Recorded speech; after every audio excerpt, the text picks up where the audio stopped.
नमस्कार। मैं doctor Anita Rai Singhani, associate professor EAFM, government PG college Kekri से आपका हार्दिक स्वागत और अभिनंदन करती हूँ। आज का हमारा चैप्टर है पृष्ठांकन या बेचान के नियम के बारे में हम पढ़ेंगे। Rules for endorsement of negotiable instrument, कि जो भी नेगोशिएबल इंस्ट्रूमेंट्स हैं, विनिमय विपत्र वगैरह हैं, तो उनका एंडोर्समेंट किस तरह किया जाता है या उनका बेचान किस तरह होता है, तो उसको आज हम स्टडी करेंगे। इसमें जो नियम है, सबसे पहला है कि पृष्ठांकन जब भी किया जाता है तो वो रिटन में होना चाहिए, लिखित होना चाहिए, मस्ट बी इन राइटिंग। बेचान सदैव लिखित ही किया जाता है, मौखिक नहीं होता। कानून में पेंसिल से बेचान करने पर कोई प्रतिबंध न होते हुए भी व्यवहार में स्याही से ही किए गए बेचान को मान्यता दी जाती है। रबड़ स्टाम्प से किए गए बेचान को इसलिए मान्यता नहीं दी जाती क्योंकि रबड़ स्टैम्प से पृष्ठांकन करते समय उसके अधिकृत प्रयोग के प्रमापीकरण की आवश्यकता पड़ती है। तो इसलिए ये इस बात की बहुत ज़्यादा नीड होती है कि जो भी की इंस्ट्रूमेंट अगर आगे पृष्ठांकन किया जा रहा है, उसका बेचान किया जा रहा है, तो वो मौखिक रूप से नहीं किया जाए बल्कि लिखित होना चाहिए। और लिखित में भी तो उसको जो है पेंसिल से ना करके पेन से किया जाना है। दूसरा इसमें महत्वपूर्ण नियम है कि हस्ताक्षर होने चाहिए, सिग्नेचर होनी चाहिए। कि विनिमय साध्य विलेख के पृष्ठ या अग्रभाग पर पृष्ठांकक एंडोर्सर अथवा इस हेतु उसके द्वारा अधिकृत व्यक्ति द्वारा उसकी ओर से हस्ताक्षर किए जाने चाहिए। यदि चेक दो व्यक्तियों को दे हो तो दोनों के अपने लेख से हस्ताक्षर करने चाहिए। बड़े अक्षरों ब्लॉक लेटर्स में किया गया बेचान नियमित बेचान नहीं माना जाता है। यदि मूल विलेख पत्र पर हस्ताक्षरों के लिए स्थान न बचे तो एक बेचानकर्ता पर्ची अलग से भी लगा करके विलेख के साथ जोड़ दी जाती है और हस्ताक्षर इस प्रकार किए जाते हैं कि वे विलेख और बेचान पर्ची दोनों पर ही आ जाएं। एक अनपढ़ व्यक्ति भी स्वतंत्र साक्षी द्वारा प्रमाणित अंगूठा निशानी द्वारा भी बेचान कर सकता है। तो ये कोई ज़रूरी नहीं है कि हस्ताक्षर किए जाएँ। अगर कोई पढ़ा लिखा नहीं है तो वो अपना अंगूठे के निशान लगा करके भी जो है पृष्ठांकन कर सकता है और दूसरे के पक्ष में अपने अधिकारों को दे सकता है। इसी के साथ अगला महत्वपूर्ण बिंदु आता है इसके नियमों में कि स्पेलिंग की भी इम्पोर्टेंस है। कि पृष्ठांकक को बेचान करते समय अपना नाम ठीक उसी प्रकार लिखना चाहिए जैसा कि विलेख में दिया गया है। यदि विलेख में नाम कुछ गलत प्रकार से लिखा गया हो तो उससे पहले विलेख में दिए गए गलत ढंग से अपने नाम को ठीक करना चाहिए, तत्पश्चात अपना नाम सही ढंग से लिख सकता है। तो जो विलेख में लिखा हुआ है यानी कि जो आपके नेगोशिएबल इंस्ट्रूमेंट में है उसी के आधार पे ही पृष्ठांकन हो सकता है। तो स्पेलिंग की मिस्टेक भी नहीं की जानी चाहिए। अगला इसका महत्वपूर्ण नियम है कि नाम के लघु अक्षरों में अंतर होना चाहिए। नो एडिशन और omission of initials of the name, कि नाम के लघु अक्षरों में अंतर की बात भी इसमें की जाती है। कि विलेख के नाम जिस पर लिखा गया है ठीक उसी प्रकार से बेचान में भी लिखा जाना चाहिए। नाम के लघु अक्षरों में न कुछ जोड़ा जाना चाहिए और न ही कुछ हटाया जाना चाहिए। उदाहरण के लिए यदि चेक में भुगतान प्राप्तकर्ता यानी कि पेयी नाम को लिखा है, उसने मान लीजिए महमूद के रायज़ादा लिखा हो, तो बेचान में यदि खाली महमूद करके रायज़ादा कर दिया और एम के बीच में नहीं लगाया है या लिखा जाता है तो ये अधूरा बेचान होगा या बेचान अनियमित माना जाएगा, जिसको मान्यता नहीं होगी। मतलब पूरा नाम अगर लिखा हुआ है जिस नाम से, जैसे मान लीजिए दीपक के लाला लिखा हुआ है तो उसको आप दीपक को डी करके और के करके और लाला लिख दें तो भी गलत माना जाएगा। तो कहीं ना कहीं ये बात इम्पॉर्टेंट है कि जैसा वे लेख में नाम है सेम उसी तरह के नाम से ही बेचान या पृष्ठांकन का नियम माना जाता है। इसके बाद अगला महत्वपूर्ण नियम है कि नाम के पूर्व और पश्चात जोड़े गए शब्द प्रीफिक्स और सरफिक्स जो है उसकी भी बहुत इम्पोर्टेंस है। कि भुगतान प्राप्त करने वाला पेयी जिसे हम कहते हैं या पृष्ठांकित एंडोर्सी के नाम के पूर्व जोड़े गए आदर सूचक शब्द जैसे मिस्टर, मिसेस या श्री, श्रीमती या कोई भी मेजर, डॉक्टर आदि बेचान में नहीं लिखे जाते हैं, अर्थात बेचान अनियमित मान लिया जाता है।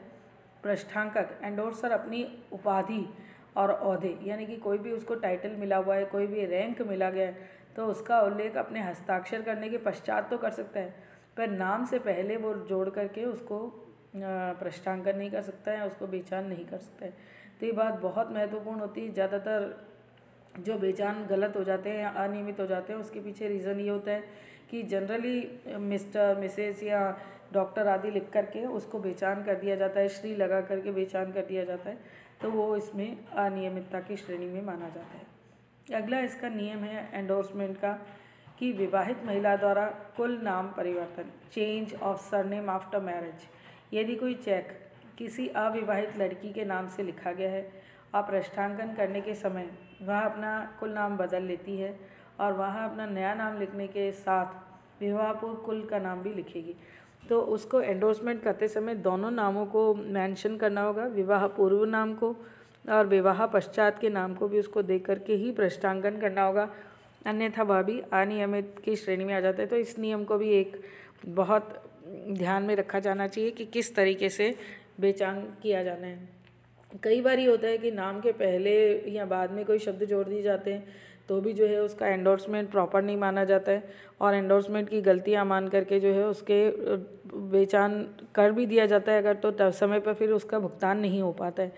जैसे ही उसको भुगतान के लिए पेश किया जाता है तो उसमें से जो है बेचान करता है कि गलती मान करके उसके भुगतान के लिए मना किया जा सकता है। इसी तरीके से महिला के नाम के आगे भी श्रीमती या श्री या मिसेस अगर लिखा गया है तो वो नाम के पहले नहीं लिखा जाना है। और मान लीजिए बेचान से पहले अविवाहित है और बाद में विवाहित होने के पश्चात उसके नामों को किस तरह लिखा जाना है, इस बात का बहुत ज़्यादा ध्यान रखा जाना चाहिए, अन्यथा वो चेक को निरस्त करने का भी अधिकार रखता है। किसी भी तरह का कोई विलेख है उसके पास, नेगोशिएबल इंस्ट्रूमेंट है, तो उसको भी वो भुगतान के लिए मना कर सकता है। तो ये भी एक नियम बहुत इम्पॉर्टेंट माना जाता है।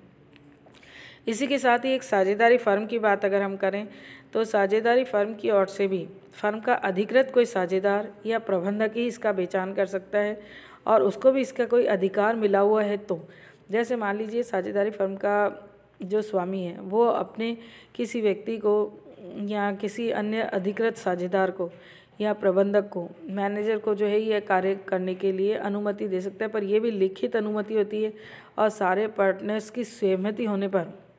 यदि मान लीजिए साझेदारी फर्म में जो साझेदार हैं वो साझेदार को पता नहीं है और मैनेजर अपनी तरफ से ही उनको फर्म को चला रहा है और अपनी तरफ से जो है वो फर्म के चेकों को और इंस्ट्रूमेंट्स को जो है अपने नाम से बेचान कर रहा है, तो वो गलत हो जाएगा। क्योंकि फर्म का है अगर तो फर्म के नाम से ही होगा और सभी साझेदारों को इसकी सूचना होनी चाहिए।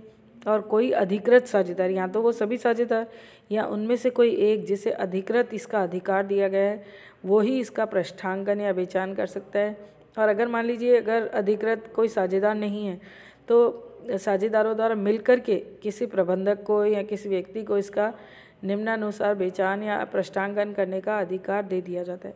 तो पार्टनरशिप फर्म में इसका बहुत ज़्यादा इम्पोर्टेंस होती है। अगर मान लीजिए सोल ट्रेडर है तो वहाँ पे ऐसी प्रॉब्लम नहीं आती क्योंकि वहाँ इकलौता अकेला एकाकी व्यापारी है तो अपने नाम से ही बेचान कर देता है, तो वहाँ पे इस तरह की समस्या नहीं होती। पर जहाँ ज़्यादा लोग काम करते हैं, जैसे मान लीजिए इसी तरीके से अगर कोई कंपनी है तो कंपनी में भी जिसे अधिकृत किया जाता है तभी जो है वह व्यक्ति कंपनी की ओर से या साझेदार फर्म की ओर से जो है इस तरह का बेचान या भुगतान करने की स्थिति में होता है, अन्यथा वह इस तरह का बेचान नहीं कर सकता है।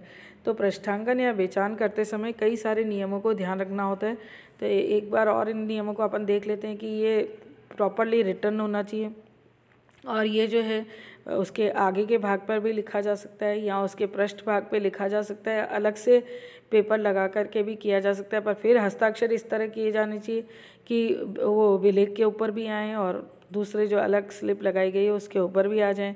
इसी तरीके से अगर कोई पढ़ा लिखा व्यक्ति नहीं है तो वो अंगूठा लगा करके भी अपना बेचान आदि कर सकता है। साथ ही साथ स्पेलिंग का भी मैंने बताया था कि स्पेलिंग भी बिल्कुल करेक्ट होनी चाहिए। अगर स्पेलिंग मिस्टेक है तो भी दिक्कत आ सकती है और कई लोगों को अपने नाम पूरा नहीं लिखते हैं, लघु अक्षरों का लिखते हैं बीच में, जैसे कुमार को खाली के ही लिख दिया। तो इस तरह की कोई अगर लघु अक्षर लिखे गए तो अगर लघु अक्षरों उसके नाम से पहले लिखा गया तो ठीक उसी नाम से ही बेचान होगा, इस नाम में कुछ हटाया या कुछ भी लगाया नहीं जा सकता। तो ये भी एक इम्पॉर्टेंट इशू होता है किसी भी बेचान के लिए कि नाम में और लघु अक्षरों में क्या अंतर डिफरेंस पाया गया, तो जो भुगतान करने वाले व्यक्ति है अंततः उसके लिए वो मना कर सकता है, उसको डिनाई कर सकता है कि आपने जो है प्रॉपर नाम नहीं लिखा है, तो उसका भुगतान जो है हमारे द्वारा नहीं किया जा सकता।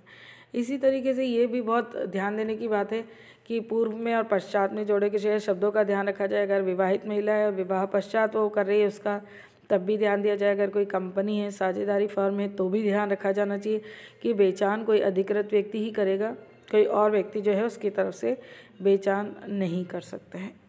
धन्यवाद। Thank you.